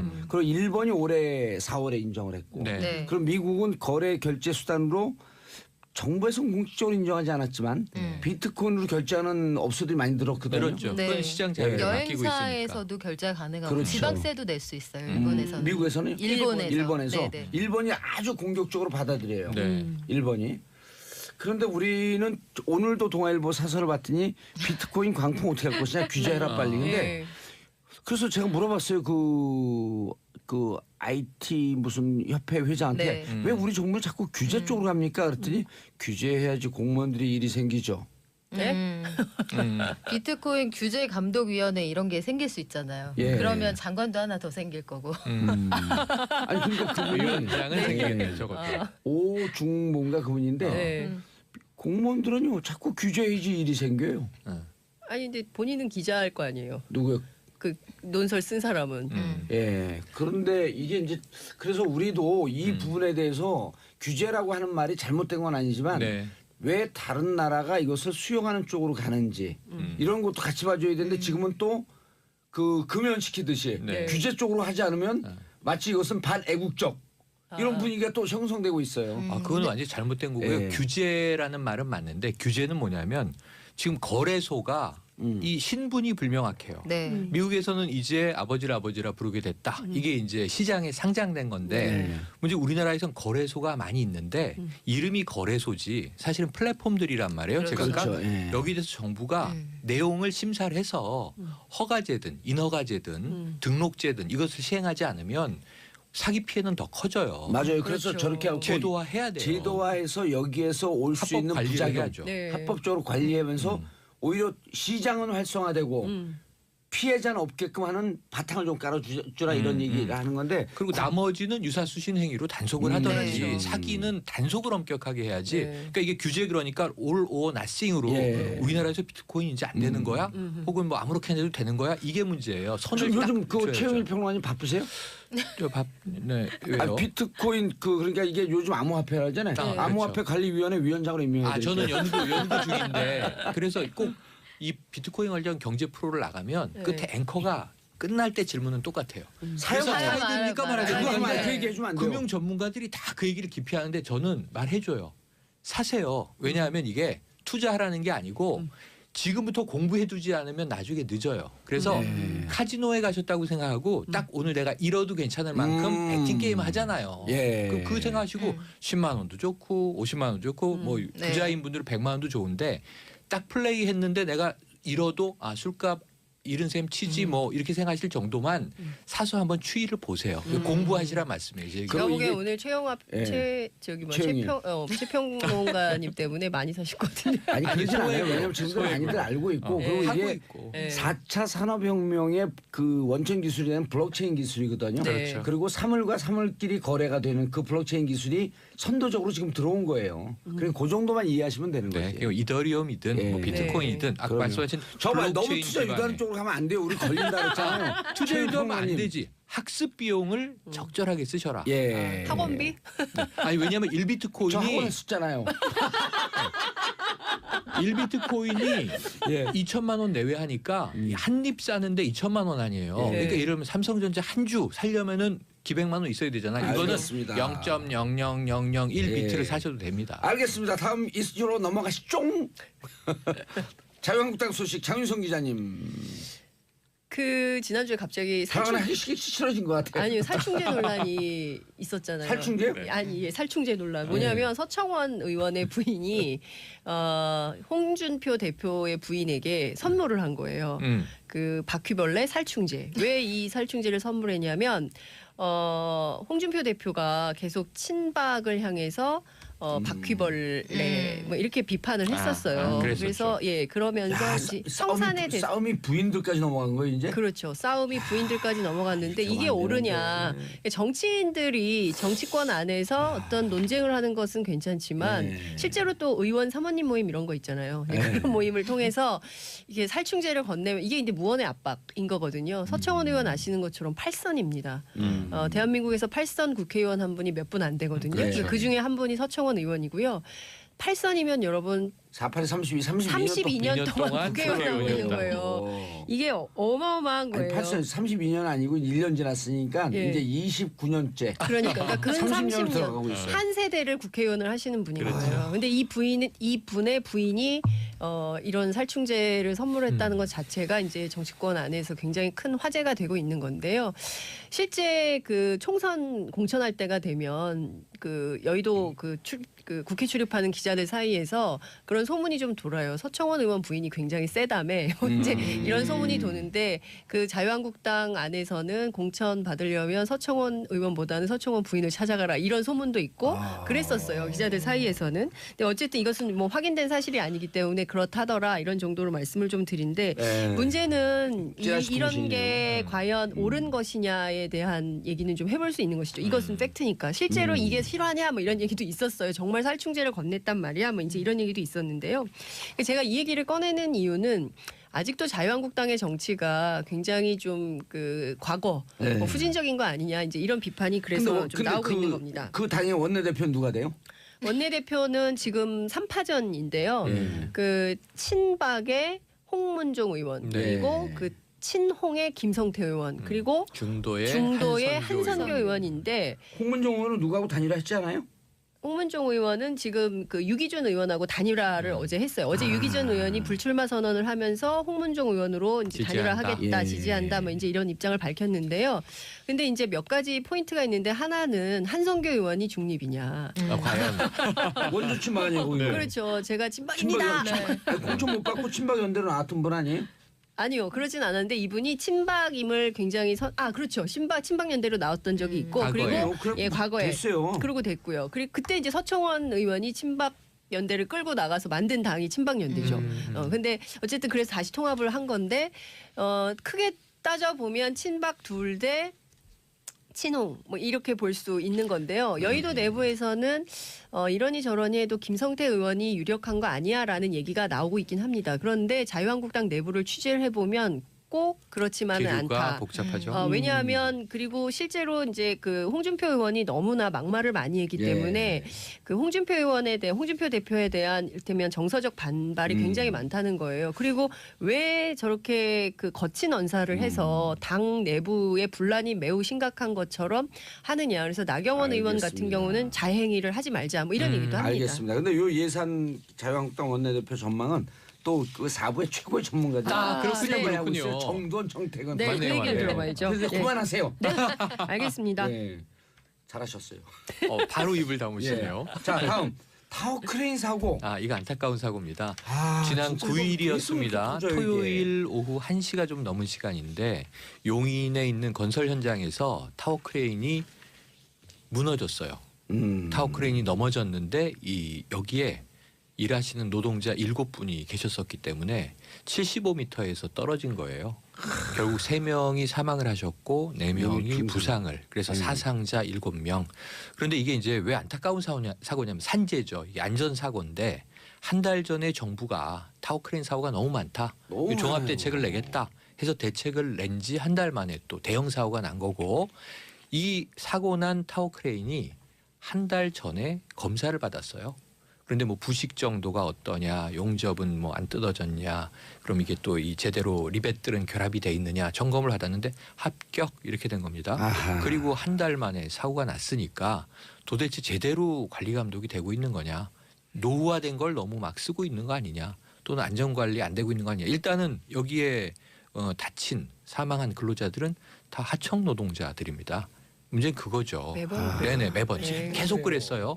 그래서 지난 한 달여 전에 또 사고 있었고 지금 최근에 한 28건의 사고가 줄을 잇고 있는데 전국의 타워 크레인 그러면 이거 전수 점검해야 되는 거 아니냐? 전수 점검을 하고 있는 건데요. 6개월 주기로 점검을 해요. 건설 전이나 혹은 이게 이제 작업에 들어갈 때 즈음해서 검사를 받는데 다른 중장비, 뭐 불도저, 지게차 이런 거에 비하면 주기가 짧아요. 그런데도 이렇게 문제가 터지는 걸 보면 뭔가 허술한데 한 6천 개 정도가 전국 타워 크레인이 있습니다. 6천 개. 네. 일제 점검을 해서 예. 이게 인사로 인한 참사는 더 이상 대한민국에 없어야 된다고 생각을 하고 안전한 대한민국을 꼭 만들어야 된다고 생각을 합니다. 이게 그 지난번에도 얘기했지만 원청 하청이 문제도 심각하잖아요. 워낙 그렇죠. 정말 심각하죠. 그렇죠. 그래서 그러니까 자꾸 사고가 잘 발생되는 보세요. 거 아니에요? 이게 몇 가지 패턴이 있는데 예. 휴일에 주로 사고가 나요. 그리고 아하. 휴일에 이 정규직 근로자가 아니고 하청 노동자들은 쉬지 않고 일을 계속 하고 있어요. 건설 공정을 뽑고 있어요. 그럼 여기서 관리 감독에 부실 문제가 생기나? 이것도 지금 영상을 분석해 보면 뭔가 이상 징후가 있어요. 이상 작동을 하다가 끼우뚱하게 무게중심이 허물어지면서 넘어지는 게 다 보도가 됐거든요. 왜 작동했나? 지금 이제 이거 조사 중인데 예. 과학적으로 분석을 하겠지만 어쨌든 오작동 아닌가? 누군가 그럼 수신호가 제대로 맞지 않았던 거 아닌가? 지난번에 났던 사고도 그야말로 완전히 훈련이 안 된 근로자들이 마구 작동하다가 심지어 조선소에서 2대의 타워 크레인 충돌한 적도 맞아요. 있어요. 이게 삼성에서 일어난 일입니다. 그러니까 어떻게 우리가 기업 브랜드를 들으면 아유 저런 대기업에서 이런 일이? 근데 문제는 현장은 방치돼 있었다는 게 나중에 자꾸 드러나니까 여기는 뭔가 그리고 현장에 원청 기업 예. 네. 원청 기업에 기관. 소속되어 있는 노동자들도 아니고 네. 거기서 이제 하청을 주고 네. 그리고 이 하청 주는 이 그 크레인 같은 경우는 점검을 받았다고 하는데 늘 안전사고에 노출되어 맞습니다. 있고. 맞습니다. 그러니까 지상에서 반드시 누군가 유도 작업을 해야 되는데 무전기 작동을 제대로 했는지 수신호는 맞는지 네. 이게 허물어져서 지난번 사고는 휴게소를 덮치는 바람에 그렇죠. 쉬고 있던 근로자들이 더 사고가 컸어요. 그러니까 이런 문제들이 지금 계속 터져나오고 있다는 점에 대해서는 이것은 이게 1회 사고가 아니고 패턴이 있다. 이건 정부가 일제 점검 말씀하신 대로 혹은 아주 종합적인 이 대책 이런 게 필요한 시점을 지났습니다. 저는요 개인적으로 사람이 생명을 잃는 것 중에 가장 끔찍한 게 전쟁이고 예. 두 번째가 산재예요. 네. 연간 근데 우리가 산재 산재 사망자를 이주라면서요? 네. 산재 수위가 높습니다. 이걸 맨날 1등이야. 네. 짜증나 죽겠어. 그러니까 그것만 아직도 일단 아니에요. 후진적인 노동 현장을 극복하지 못하고 있다. 네. 이 반증입니다. 실제로 우리 노동 시간도 1위잖아요. 그렇죠. 독일보다 일주일에 4시간인가요? 더 일하고 월급은 70% 정도밖에 못 받는 걸로 좀 확인이 됐거든요. 그러니까 노동시간 단축 문제 포함해서 전반적으로 노동에 대한 점검이 좀 필요한 것 같아요. 맞아요. 네. 최근에 무슨 신세계 노동 35시간으로 네. 줄인다고. 난 신세계라 무슨 영화 신세계에서 노동을 줄이나? 유통업체 신세계입니다. 예. 아니 뭐 파격적이고 전 박수 쳐주고 싶습니다. 하청 문제가 그게 있네요. 산업 현장에서 그 전체 원청 회사가 관리 감독할 때 하청은 너희들 책임이니까 특별히 관리 감독을 안 들어간다는 거예요. 단위별로 띄어서. 네, 단위별로 네네네. 띄어서. 네. 그러니까 이런 경우는 어떤 문제가 그래서 생기냐 사각지대가 딱 하면 생기는 거네. 보상 문제도 또 생겨요. 누가 발을 보상할 뺄수 거냐? 있는 여지가 그렇죠. 생기니까. 우리는 내 책임에- 턴키로 줬다. 이게 그러니까 턴키 베이스의 문제죠. 늘 그렇잖아요. 그러니까 하청업체에 대해서는 원청이 책임지지 않거든요. 그래서 우리 회사 일이 아니기 때문에 너희들이 알아서 하세요. 이렇게 그걸 해서 어찌 보면 원청 회사도 그렇죠. 좀 좋아하는 거죠. 살금은 책임을 피하려고 하는. 책임을 선호하는 면피할 거죠. 수 있는 거죠. 이건 면피할 이건 수 있는 대놓고 선호하는 그렇죠. 거죠. 하청을. 알겠습니다. 아유, 그 네 분 그 부상당한 분들도 그렇게 75m에서 떨어졌으면 거의 중상이겠네요. 중상자 많고요. 사망자가 그래도, 더 나올 수도 있는 거 아닌가요? 아직은 뭐 그거는 확실히 속단할 수는 없지만 일단은 생명엔 지장이 없다 이렇게 보도는 됐습니다. 3명은 이미 돌아가셨으니까. 알겠습니다. 자, 기름값 계속 올라요? 네, 저도 매일 차 가지고 다녀서 이 날마다 체감이 되는데요. 19주 연속이니까 지금 거의 5달째 상승세가 이어지고 있습니다. 그런데 내년 상반기까지도 오를 거란 전망이 나와 있어요. 왜 그러냐면 기름을 만들어내는 나라들이 이제 감산에 합의를 했어요. 이게 지난달 말의 상황인데 앞으로 1년 동안 내년 말까지 우리가 하루에 180만 배럴씩 감산을 하자. 생산량이 줄어드니까 당연히 유가가 공급 오르죠. 대비 유가가 올라가겠죠. 여기에다가 또 미국에서 이 지행 합의의 아이콘인 트럼프 대통령이 시원하게 중동을 향해서 한 방 쐈잖아요. 그렇죠. 예루살렘이 그렇죠. 수도다. 예루살렘 이스라엘 거 이렇게 얘기를 해버리니까 좀 중동에서 날마다 정정 불안이 굉장히 그렇죠, 고조되고 그렇죠. 있는 상황이니까 이런 상황들을 종합할 때 기름값은 올라갈 수밖에 없다 이렇게 보고 있는 거죠. 이럴 때는 기름을 가득 채워두시는 걸로. 국내 네. 유가도 곧 오르는 거죠. 그렇죠. 네. 선반영이 돼서 이제 한 3개월 뒤에 우리 기름값에 반영이 되니까요. 아. 이제 이럴 때는 가능하면 가득 채워주세요 해서 차에 기름을 비축해 두시는 게 유리할 수 있죠. 연말연시에. 네. 그래요? 미리 기름을 넣어놔야 되는 거예요? 아니 기름값이 계속 올라가잖아요. 갑자기 네. 마음이 급해지네요. 이 오토바이는 가득 채워도 12.5리터밖에 안 들어가서 드럼통을 이 사야 사흘 타면은 앵꼬 돼요. 앵꼬는 뭐예요? 저 MT 됩니다. MT. 바닥이 납니다. 바닥이 난다. 아유 이런 네. 지상파에서 비속을 쓰다니 정중히 사죄드립니다. 아니, 그러니까 빨개지셨어요. 감산 합의한 배경이 네. 있어요? 그동안 예. 그 과거의 상황을 보시면 굉장히 오랫동안 저유가였어요. 왜냐하면 그들이 이제 경제 상황이 안 좋으니까 경쟁적으로 석유를 퍼 올렸거든요. 그러니까 이렇게 하다 보면 값이 떨어지기 때문에 너 죽고 나 죽는 거자. 그래서 감산 합의를 하자 이 회의를 몇 년째 계속해서 어렵게 감산이 진행이 되고 있는 상황이었고요. 이번 감산 합의가 좀 더 세다는 느낌이 왔던 거는 내년 12월까지 1년 그리고 기존에 참여 안 했던 나라들 뭐 어떤 나라들 나이지리아 뭐 이런 나라들까지 여기에 참여를 하겠다 이렇게 입장을 밝힌 상황이에요. 그리고 베네수엘라 같이 석유 많이 나는 나라는 지금 국가 부도 위기거든요. 싸갖고. 그렇죠. 그거로만 유일하게 국가 경제가 유지가 그렇죠. 되니까. 그러니까 이런 나라들을 보면 예. 이 주요 원유 산유국들이 좀 상태가 좋지 않고 중동에 정정 불안 있고 또 미국 뭐 셰일가스 있어서 이걸로 퉁 치면 되지 않아 이렇게 생각했는데 생각보다 생산량이 많지 않네 이런 평가가 나오고 있는 거예요. 셰일가스도요? 그렇죠. 그러니까 오. 당분간은 올라갈 거다. 이게 시장의 컨센서스입니다. 그래서 베네수엘라에서 모라토리엄 상황이니까 그렇죠. 우리 화폐 개혁할 건데 전자화폐를 가상화폐로 네. 내겠다. 그래서 석유가 많이 하니까 페트롤을. 페트로커런시. 예. 근데 그 나라에서는 그 전자화폐가 오히려 안전자산으로 평가를 받는 거예요. 그래서 야 비트코인이 하루에 40%밖에 안 떨어져 다시 안전한데 비트코인이. 이런 반응이 나오는 거죠. 그래서 그 화폐는 더 떨어져요? 그 나라는 이제 자고 일어나면 막 지금 1000%씩 인플레가. 절하가 되는 네네. 거예요. 그러니까 정말 술에 자기 나라 돈 싸들고 가서 빵 사는 그런 상황이 벌어지고 있는 거죠. 다음 시간에 베네수엘라 상황을 한번 좀. 예, 재밌습니다. 네, 재밌네요. 흥미진진하게 가상화폐와. 돌아갑니다. 그거 완전 융합 뉴스가 되는 건데. 자, 오늘 함께하신 최영일 평론가, 장윤선 기자, 박연미 경제 전문 기자님 함께하셨죠? 네, 함께했습니다. 인사하시고요. 고맙습니다. 감사합니다. 자, 저는 3부 마지막 캘리포니아 드리밍의 마마스 앤 파파스 노래 들으면서 4부 돌아오겠습니다. 4부 보수의 품격 채널 고정하소서소소. 정봉재 정치쇼 4부 순서 들어가겠습니다. 할 말을 한다. 나라 걱정하는 돌직구 정정 브라더스. 정두원 의원님, 안녕하세요. 정태근 의원님. 예, 인사 대신에요. 지난주 방송 중에 사과를 하나 드려야 되는데 그 예산안을 12월 2일 날 통과시키는 게 이게 정두원 의원님 말씀대로 헌법이 맞거든요. 그러니까 회계년도 개시 30일 전에 통과시키도록 헌법 54조에 규정돼 있는데 그때 이제 정도사님하고 저하고는 국회법 아니냐라고 생각을 예. 했는데 헌법이 맞습니다. 의문의 1승 축하드립니다. 헌법 54조에 예. 있는 규정이다. 12월 2일 날 통과시키는 게 예. 감사합니다. 디테일한 AS. 자 주말에 네, 목포에서 사고가 많았죠. 예, 국민의당 내용이 뭐 끊이잖아요. 그 계란 맞은 거 박주호는 할 얘기가 많으세요 오늘. 자 박주호는 계란 세례 이것 때문에 국민의당이 좀 어려워지겠다라고 2부 3부에서 얘기했는데 아니 제가 쭉 얘기했잖아요. 근데 바른당하고 이제 합당을 하겠다는 것이 예.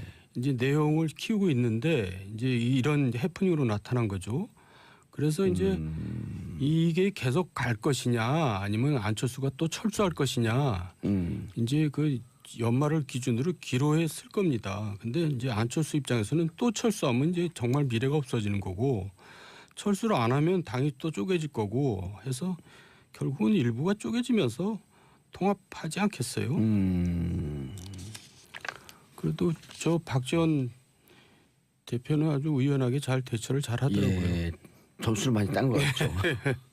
계란 맞고 점수 따고. 네. 예. 앞서서 그 우리 최반장의 장윤정 대기자께서 예. 합의이혼 얘기를 하시더라고요. 근데 제가 보기에는 이거는 합의이혼의 과정이 아니고 이혼 소송의 과정입니다. 합의이혼하고 그렇죠. 이혼 합의이혼이 소송은 되겠어요. 뭐가 다르냐면은요. 보통 부부간에 이렇게 합의이혼을 하면 그래도 깔끔해요. 그리고 나중에 애들도 만나고. 그런데 이게 항상 자녀 양육경 문제 그리고 이제 재산 분배 문제가 있잖아요. 귀책 사유를 막 따져야 된단 말이에요. 그래서 이제 이 이혼 소송에 들어가면 감정이 갈 때까지 가는 거거든요. 그러니까 어저께 제가 화면을 보니까요. 직접 보셨어요? 어제 뉴스에 그대로 다 나왔어요. 뭐 그 계란 던지고 막 욕설하고 프랭카드 찍고 뺏고 막 이런 과정들이 그대로 TV에 나왔는데 저거는 합의 이혼이 불가능한 소위 이제 소송으로 이혼 가자. 소송으로 가서 거의 막장으로 가는. 그리고 누가 여기에 더 적자냐, 누가 여기 국민의당의 주인이냐, 뭐 이거 갖고 이게 싸우는 이혼 과정하고 똑같은 게요. 예를 들면 자녀 양육권이라는 게 이 당의 법적 정당성, 정통성을 누가 가져가냐 이런 거고 예. 재산 분배도 마찬가지잖아요. 지금 사실은 비례대표를 놓고 봤을 때 당에서 보면은 가장 큰 재산이 사실은 현금 자산보다도 네. 의석수잖아요. 그렇죠. 그러면 당을 갖고 있는 사람이 비례대표도 다 가져온단 말이에요. 그러니까 제가 보기엔 이거는 완전 이혼 소송이에요. 결국은 이제 양육권과 재산을 둘러싸 가지고 누가 다수를 차지할 거냐. 그런데 문제는 네. 서로 네가 나가라 그러고 서로 나갈 생각은 다 아무도 없다는 거거든요. 그러니까 이제 그 뺏기지 않으려니까요. 책임 문제 때문에 그러는 네. 거죠. 이제 서로 책임을 상대방이 지우려고 그러는 거 아니겠어요? 특히 이 비례대표는 친안 쪽이 많잖아요. 그러니까요. 그러니까 제가 그 이거를 이제 그 이혼 소송에 야, 비교한 이유도 복잡해지네. 뭐냐면은요. 그 박주원 씨 사건 같은 경우, 최고위원 예. 사건 같은 경우도 그러니까 예를 들면 우리가 이혼 소송하면 가장 많이 쓰는 방식이 그거잖아요. 너 불륜했지. 옛날에 이 배우자의 옛날 불륜을 끄집어내서 아하. 이혼의 사유가 너가 있는 거 아니냐. 귀책 사유가 너한테 있다. 그렇죠. 그러니까 지금 야 당신이 저런 안철수 대표 당신이 저런 사람 데리고 정치를 했어? 그거를 이제 쫙 만천하에 공개를 한 거죠. 정돈 의원님, 네. 박주원 최고위원 우린 잘 몰라요. 우린 잘 알죠. 원래 한나라당 사람인데 예. 들어올 때부터 이제 알만한 사람 다 알아요. 그 검찰 한날 들어올 때부터 검찰 수사관이었는데 이제 뭔가 자기가 저기 유리한 자료가 있다, 한나라당에 유리한 자료가 있다 하는 그런 거래로 그 당시 허태열 사무총장 시절인 것 같은데 예. 그때 들어와가지고 지방 선거 공천을 받았죠. 알만한 사람 다 아는 얘기예요. 그 단체장 안산시장을 예, 했더라고요. 예. 예. 그런데 이제 어떻게 해서 국민의당 최고위원이 됐는지 나도 이번에 처음 알았어요. 오. 그러니까 참 한나라당의 시절에도 원래 당 생활을 한 사람이 아니고 검찰 수사관 출신이고 예. 그리고 2000 그러니까 뭐 9년이나 10년 요때쯤 들어와서 안산시장을 했다가 다시 이제 국민의당으로 간 거네요. 그러니까 예. 이분이 검사가 아니고 예. 수사관이거든요. 수사관, 예. 수사관이고 대한민국의 소위 범죄 정보 관련 처리를 가장 오래 했다는 사람 중에 한 사람이란 말이에요. 그러니까 그 기록들이 다 있네. 얼마나 이 사람이 이제 그게 좋은 의미의 정치력이 아니라 정치력이 뛰어나겠어요. 예. 이제 장사를 한 거죠. 예. 자기가 가지고 있는 그래서 자료를 이제 가지고. 그 당시에 이제 그 당시에는 한나라당이죠. 예. 한나라당에 들어와서 공천을 따냈고 그래서 시장이 됐고 그러고 이제 지금 이제 안철수 대표하고 같이 이제 일을 하는 거죠. 근데 어떻게 이런 분이 또 가서 최고위원을 하고 있죠? 그러니까요. 깜짝 놀랐다니까요. 요즘 최고위원은 뭐 아무나 하는 거 아니에요? 뭐 그렇기도 하지만 그런 최고위원들 다 기분 나쁘겠지만. 예. 국민의당이니까. 근데 하여간 그 안철수 대표도 사람 가리는 거는 예. 잘 못하는 것 같아요. 그거 되게 중요한 건데. 그러니까 훌륭한 사람을 좀 멀리하는 거 아닌가요, 안철수 대표는? 아니 DJ 비자금 100억 이거에 실질적으로 그때 당시에 자기가 중요한 정보를 갖고 있다고 하면서 이제 정치권에 들어왔고 근데 지금 본인은 뭐라 그러냐면 정치 공작이다. 그리고 이제 안철수 대표는 정치적 의도를 가진 음해인지 진상 조사를 해야 된다.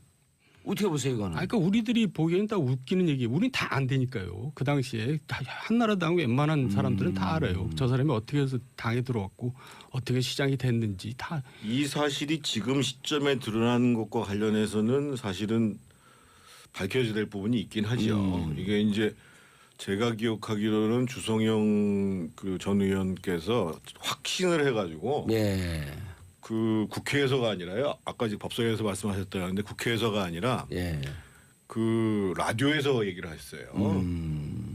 그래가지고 사실은 명예훼손으로 처벌받은 거거든요. 주성용 의원이요? 예, 그리고 그만큼 오. 확신을 가져가지고 오. 면책권을 이용해가지고 발언한 내용이 아니에요. 아 라디오 그래서- 인터뷰 와중에 그래서 이제 2010년인가에 그것에 대해서 벌금형을 받았고, 근데 그게 지금 이제 2017년에 이제 그 제보자가 누구다 이렇게 나왔던 거 아니에요. 그러니까 이 시기에 나온 거에 대해서는 충분히 음모론을 얘기할 만한 정황이 있는 거죠. 그러니까 당시에 민주당에 치명적인 자료를 자기가 다 가지고 있다 이렇게 뻥을 쳐갖고 들어왔는데 이제 그게 사실 그 한나라당에 들어올 때 예 이제 아. 주성영 의원이 다 그걸 믿었죠. 그러다가 이제 그게 뻥이라는 게 다 드러났어요. 주성용 의원도 검찰 출신 아니에요? 그렇죠. 근데 그걸 그러니까 얼마나 자기가 뻥을 쳤으면 그걸 믿었겠어요. 뭐 아니, 실제로 그 자료 이런 내용이 있습니다라고 당에 보고까지 했다니까요. 주성영 의원이. 아 완전 확신하고. 오. 근데 박지원 의원은 그랬어요. 주성용 의원이 뭐 그 좀 문제가 있는 것처럼 하고 뭐 주성용 의원과 통화한 내용이 다 있다 또 이러고 얘기를 하고 있거든요. 그럼 왜 자기가 그 뭐 통화한 내용을 밝히면 되죠. 그 두 분이 보기에는 주성용 의원이 그때 당시 확신한 것 때문에 이제 처벌을 받았지만 두 분이 보기에는 이분이 조금 더 문제가 있을 거다 이렇게 보시는 우리들은 거죠. 다 한나라당이 이 사람한테 당했다라는 거는 다 한나라당이 당했다. 네, 다 그거 알고 있는 없는 거죠. 자료를 갖고 있는 네, 것처럼 얘기를 했고. 네. 그 주성영 의원이 종종 실수를 많이 해가지고 이제 사건이 좀 많이 있긴 해도 예. 이럴 정도로 황당한 사람은 아니거든요. 그러니까 뭐 자료를 줬으니까 얘기했겠죠. 아무 근거 없이 얘기했겠어요. 이 박지원 당시 검찰 수사관 출신에게 당이 당한 케이스다. 그럼 안철수 대표는 이 부분에 대해서 지금 당내에서는 바로 즉각적으로 징계해라. 예. 라고 하는 얘기가 높은데 이것도 또 정무적 판단이 떨어지는 거 아닌가요? 지금 징계하겠다는 거 아니에요?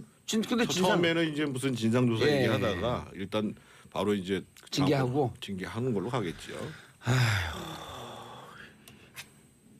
그렇게 한심을 쓰세요? 아니 이 국민의당은 바람 잘 날이 없으니까 아니 거기만 그럽니까? 예. 자유한국당도 마찬가지죠. 자유한국당으로 이제 넘어가셔야죠. 그래서 제가 끝으로 좀 말씀드리고 싶은데 제가 보니까 저게 합의원이 안 될 것 같아요. 그러면 서로가 계속 그걸 가지고 이전 투구를 하는 것보다 사실은 당을 해체하면 비례대표들이 살아나거든요. 당을 해체 선언한 다음에 선택할 수 있는데 선택해라. 이쪽 호남파 선택하시는 분들, 이쪽 안철수파 선택하시는 분들 해가지고 하면 그러면 깨끗하지 않을까. 좀 재산은 좀 그러네요. 경제적인 손실은 좀 있겠죠. 당에서 비례대표들을 지키려고 그러면서 니네가 나가라 이렇게 싸우지 말고 해산 비례대표 살아있나요? 그럼요. 당을 해산 선언하면. 근데 해산 선언하려고 해도 전당대회를 열어야 되잖아요. 그럼 위임받을 수 없는 권력 아니에요. 그래서 제가 보기에는 안철수 대표 쪽에서 통합 당원 투표 문제를 검토하는 게 그런 여러 가지 복선이 깔려 있는 게 아닌가라고 저 혼자 추측하는 겁니다. 통합 당원 투표. 그러니까 이게 통합 전당대회 여부에 대해서 전당대회에 물어보겠다고 예. 얘기하는 게 누구 머리에서 나온 건지 모르겠습니다만 상당히 복선이 깔려 있는 내용이 아닌가. 맞아요. 야권 그러니까 민주당 계열도 과거에 통합하면서 바로 그날 또 합당하고 그랬거든요. 그럼요. 해체하면서 바로 원래 통합하고. 통합 전문가는 사실은 민주당이죠. 민주당 쪽이죠. 민주당에서 좀 수출해야 될 것 같은데. 자, 예산 패싱 뭐 시간이 좀 지난 건데 자유한국당 원내대표 내일 13일이요. 네. 아까 그 잠깐 얘기하다가 진짜 전문가들 있으니까 그만 얘기하라 그러고 제가 장윤성 기자를 막았거든요. 그런데 김성태, 홍문정, 예. 한성교. 근데 사실 다들 맞닥지 않은 사람들이기 때문에 예. 누가 될 것이냐 예측하는 것 자체가 좀 자존심 상해요. 별로 누가 되든 뭔 상관이냐 이런 생각이기 때문에 예. 제가 정도원 의원님 말씀을 조금 품격 있게 이제 해석을 하자면 예. 사실은 품격 이제 있게 해석 좋습니다. 그 원내대표라는 지위가 특히 예. 이제 보수정당 내에서는 일단 하나는 첫 번째로는 대중적인 호감이 있어야 되고 두 번째로는 내부를 잘 조정하고 통합할 수 있어야 되고 세 번째로는 상대당과 협상할 수 있는 능력이 있어야 되고 그러려면은 기본적으로 네 번째로 정책 능력이 있어야 되거든요. 근데 지금 나오신 분들로 봐서는 이게 다가오는 게 아무것도 없어요. 그러니까 이제 대중적인 호감도 그렇게 높으신 분들이 아니고 내부 통합 조정 이것도 좀 어려울 것 같고 또 협상 능력 이것도 좀 그럴 것 같고 그리고 또 정책 능력이 그렇게 있으신 분들도 아니거든요. 그건 너무 품격 있는 얘기고 지금 국정농단이 벌어져서 예. 참 촛불민심으로 해서 새 정부가 들어선 마당에 아직도 박근혜 전 대통령 재판이 진행되고 있고 여기에서 먼저 친박 또 친박이 원내대표하고 나왔다는 게 이게 말이 되는 겁니까 이게?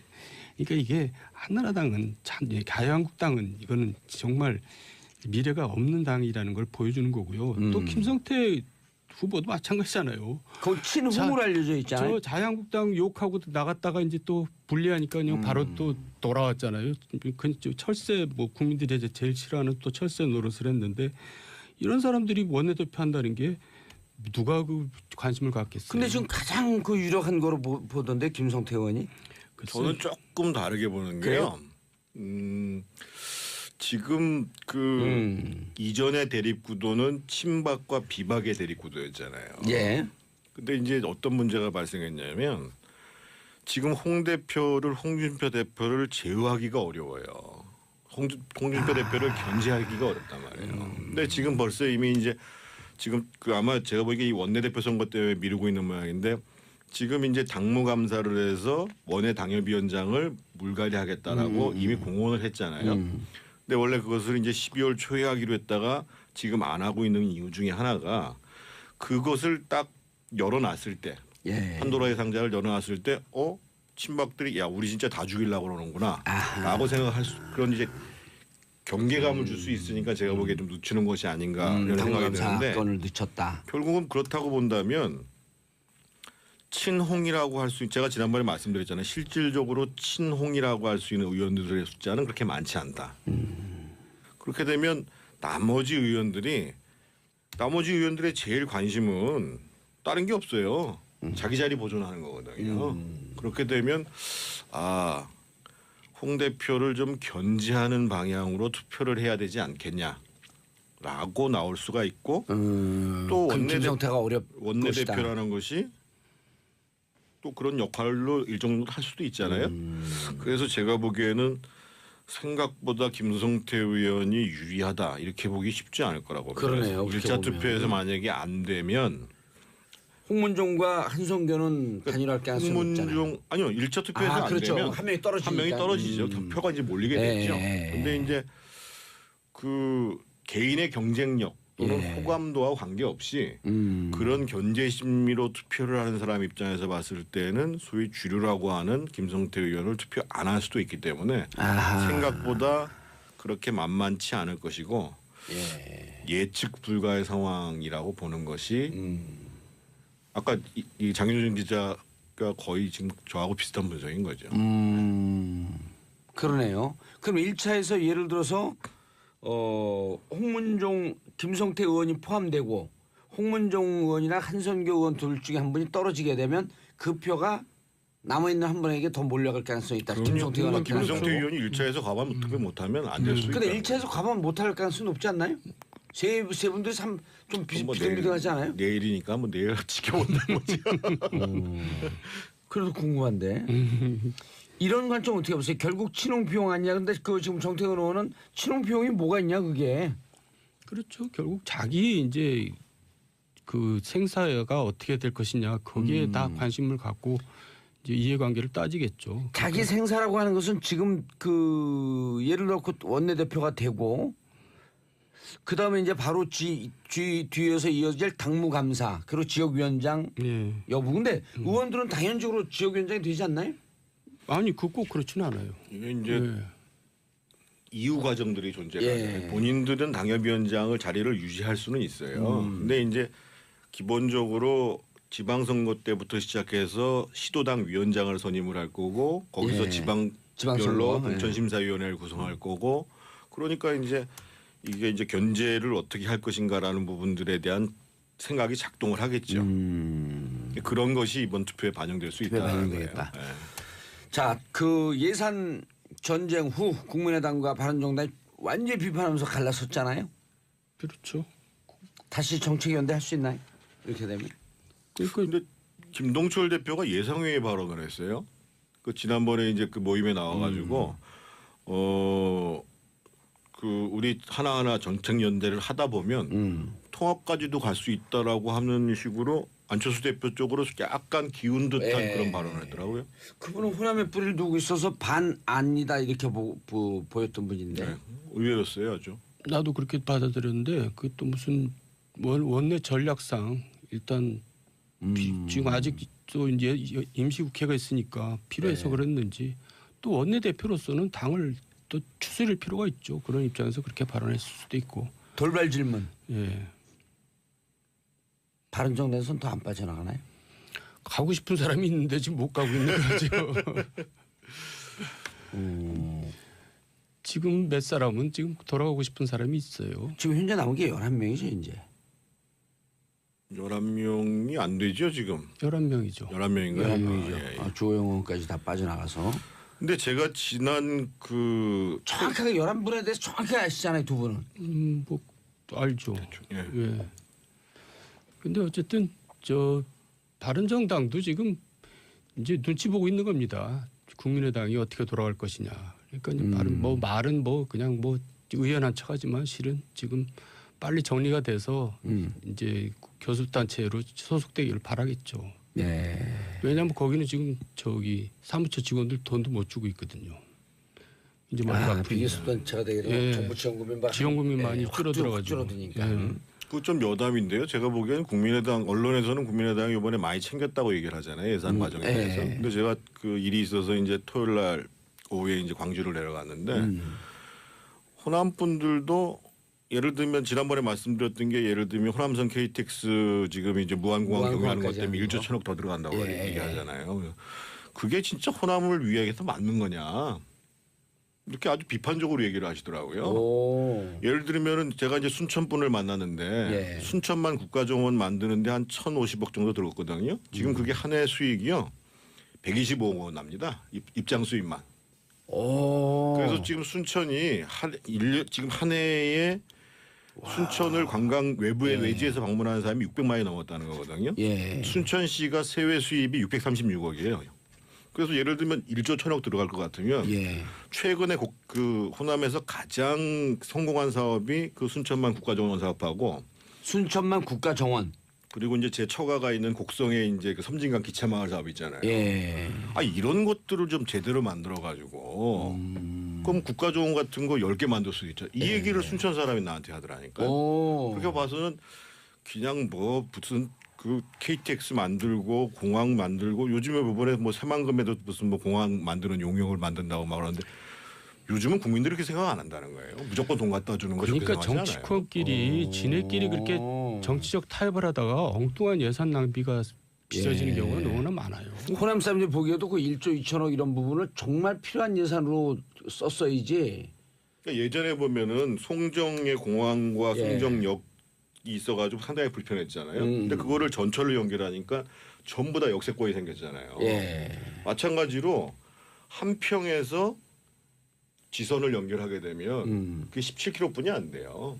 거기다가 거점 만들어가지고 하면 동네도 살아나죠. 역세권 경제가 사는데 제가 너무 딴소리를 했나 이 시간에. 아니 막 정확히 맞는 말씀을 하신 거예요. 그래서 별로 그렇게 국민의당이나 그 민주당에서 그렇게 예산 갖다 준 거에 대해서 칭찬들 안 하더라고요.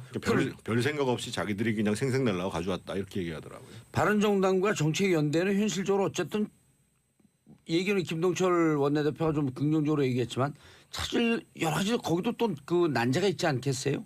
그 지난번에 제가 말씀드렸던 것처럼 예. 제일 어려운 난제는 결국은 남북 문제예요.